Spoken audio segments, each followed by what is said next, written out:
Welcome to our grafting tutorial. We're just showing this on the DPNs here, but it is the same for all the different needle types. You'd have seen the setup in the previous videos. So the first thing you do is you thread your yarn through a darning needle. I use a curved tip darning needle. When I discovered these were a thing about 7 or 8 years ago, they changed my knitting life. They're so much easier to manipulate and get in and out. But if you only have a plain darning needle, it makes no difference, whatever suits you. So the first thing that you do is you make sure that you have the same number of stitching facing one another, and then you're going to do the grafting setup. So this is a matter of moving your needles in and out of the first stitch in each needle the right way, and this is just the setup part of it. So the first thing you do is you take your needle through the first stitch on the front needle. You go into that purlwise and you pull your thread through, and then you go into the first stitch on the back needle knitwise and you pull that through. And that is your grafting setup done. You are now ready to graft. And the rest of the movements, which are sets of four little movements for each one, they are all the same for the next number of stitches. So this time you take your needle and you go into the first stitch knitwise. And you slip that stitch off your needles.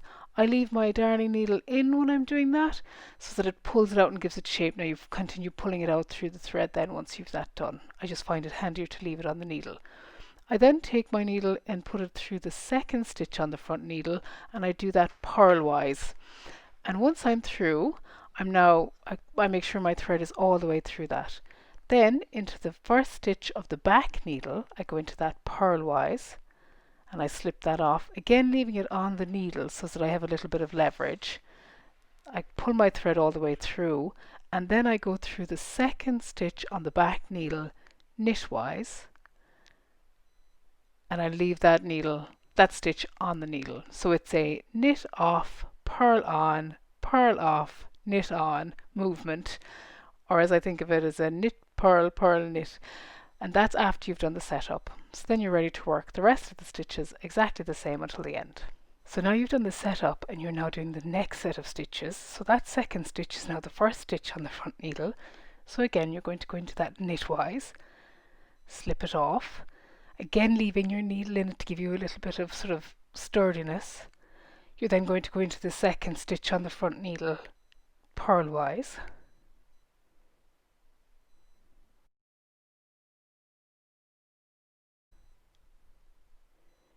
and finish that move off. You're then going to go into this first stitch on the back needle purlwise and slip that off.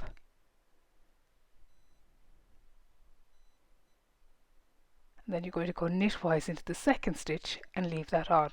So grafting is basically knit, purl, purl, knit, the 4 stitches once you've the setup done. And you'll have noticed that your setup is the same as what you do to the second stitches on each needle, so the purl and the knit without slipping off, and that's how you set up. So now we're going in knitwise, purlwise into the second stitch, leaving it alone, purlwise into the back first stitch, slipping that off, then you're going into the back stitch, second back stitch, knitwise, and leaving that alone. Then you repeat that move all the way along. You can see that it's quite tidy. You give it a little pull but not too much because you don't want to pull it in and pucker it. So now again we're going to go knitwise, slip it off, purlwise, leave it on, purlwise, slip it off, knitwise, leave it on. And that's the rhythm that you follow with garter stitch.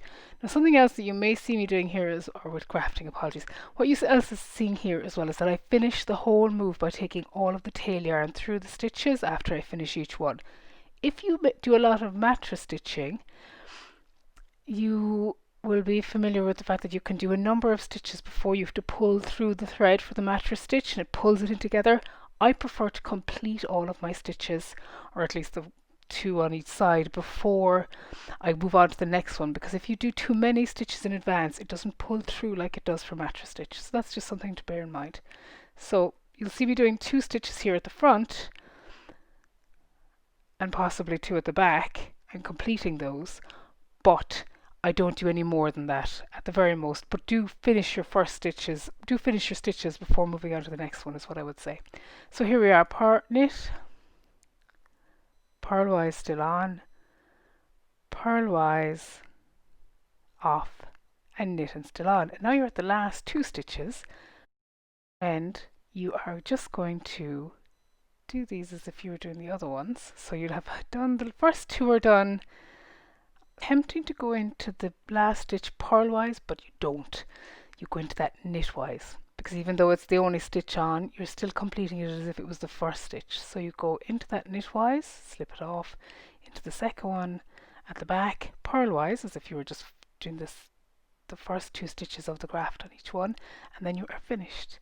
What I normally do here then is I take my tail, I put my hand into the sock,